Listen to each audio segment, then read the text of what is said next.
This video is going to go over how to fill out the inspections agreement form. Now this form will be used after your buyer has done their home inspection. Whether they are asking for repairs or not, that way they will have this. But what you're going to do, you will of course fill in the blanks. Today's date, that's the date that they're actually signing this, the date of the actual contract. And contract number, typically we put just the MLS number, or you can use any number of your choosing here. And this would just be page 1 of 1 if this is all you've got. But you may also attach the summary or the home inspection if the buyer chooses. They do have to give you permission to do that in order to send to the other agent or seller. So if there is those attachments, you will attach how many pages, page 1 of how many there is there. So you have two options here. The buyer has made the inspections and found the property satisfactory and no repairs requested. So if they are not asking for anything, check this box, you're done, they will sign it. And that's it on this. So the buyer has made the inspections and pursuant to paragraph 7 of our offer to purchase contract, request the sellers make the following repairs. Note that per the contract agreed to between buyer and seller, the following are not to be included below: cosmetic imperfections, items not relating to standard operating condition. Repairs need to bring property to the current building code. Any defect already disclosed on the seller's disclosure or property condition form. So those, if that stuff has already been disclosed or this is part of this, this does not need to be on this inspection agreement form in the box listed here.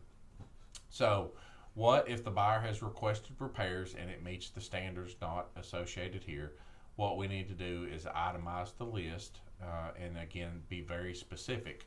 And what I would do typically, say they need, say the flashing around the chimney is leaking, so they need that fixed. So refer back to the inspection, the home inspection, and I would put, whatever item it is, refer to, this is an example, page 2, line item 1A, the flashing, and what it says, so the home inspector is actually marked, and that way it is in reference to the home inspection. Make reference to the line that it does say from home inspection review line item whatever that is, and then you can send, again with the buyer's permission, pictures and that home inspection or the summary for those specific repairs. So typically what I would do, label 1, 2, 3, however how many repair items you have here, tie them back into the home inspection, or if they just use somebody themselves doesn't have a home inspection,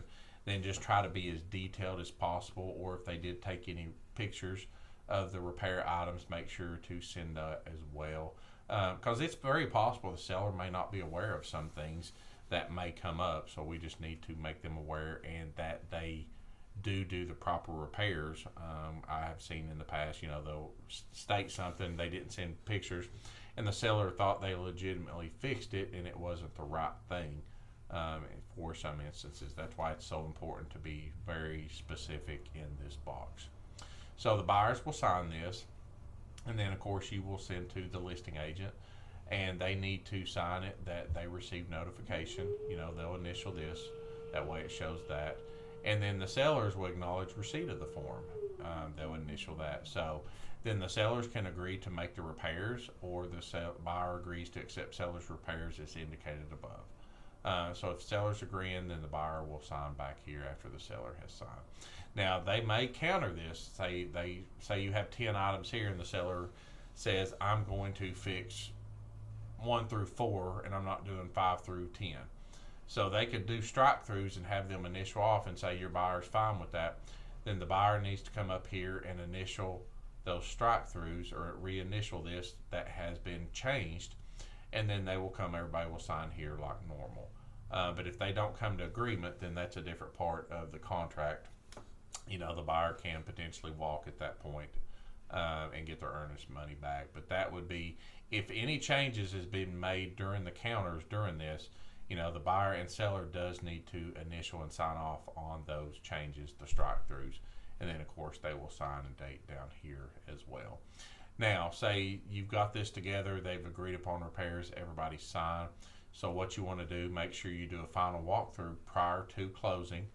And if the buyers are fine with the status of the repairs, then you will come down here, and this is the final walkthrough confirmation that they've inspected the property and accept the property as its current condition, present condition, unless otherwise agreed to in writing. So once you do your final walkthrough, they're satisfied with the repairs, make sure they sign this, showing that they did inspect the property after the repairs and they are fine with it.